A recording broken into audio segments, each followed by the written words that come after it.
The Other Side by Jacqueline Woodson. That summer, the fence that stretched through our town seemed bigger. We lived in a yellow house on one side of it. White people lived on the other, and Mama said, "Don't climb over that fence when you play." She said it wasn't safe. That summer, there was a girl who wore a pink sweater. Each morning, she climbed up on the fence and stared over at our side. Sometimes I stared back. She never sat on that fence with anybody. That girl didn't. Once, when we were jumping rope, she asked if she could play, and my friend Sandra said no, without even asking the rest of us.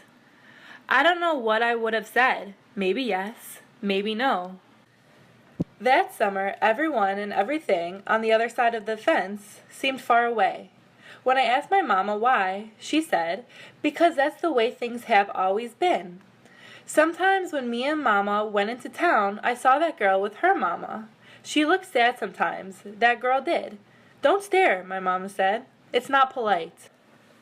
It rained a lot that summer. On rainy days, that girl sat on the fence in a raincoat. She let herself get all wet and acted like she didn't even care. Sometimes I saw her dancing around in puddles, splashing and laughing. Mama wouldn't let me go out in the rain. "That's why I bought you rainy day toys," my mama said. "You stay inside here, where it is warm and safe and dry."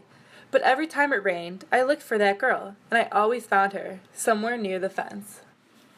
Someplace in the middle of the summer, the rain stopped. When I walked outside, the grass was damp, and the sun was already high up in the sky. And I stood there with my hands up in the air. I felt brave that day. I felt free. I got closer to the fence, and that girl asked me my name. "Clover," I said.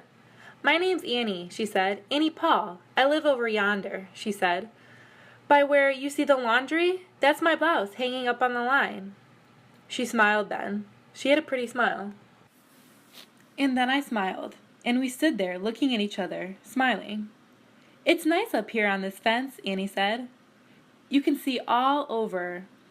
I ran my hand along the fence. I reached up and touched the top of it. "A fence like this was made for sitting on," Annie said. She looked at me sideways. "My mama said I shouldn't go on the other side," I said. "My mama says the same thing. But she never said nothing about sitting on it." "Neither did mine," I said. That summer, me and Annie sat together on that fence. And when Sandra and them looked at me funny, I just made believe I didn't care. Some mornings, my mama watched us. I waited for her to tell me to get down from that fence before I break my neck or something, but she never did. "I see you made a new friend," she said one morning, and I nodded, and Mama smiled.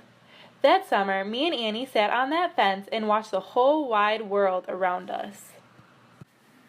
One day, Sandra and them were jumping rope near the fence, and we asked if we could play. "I don't care," Sandra said, and when we jumped, Sandra and me were partners, the way we used to be. When we were too tired to jump anymore, we sat up on the fence, all of us, in a long line. "Someday, somebody is going to come along and knock this old fence down," Annie said, and I nodded. "Yeah," I said, "someday."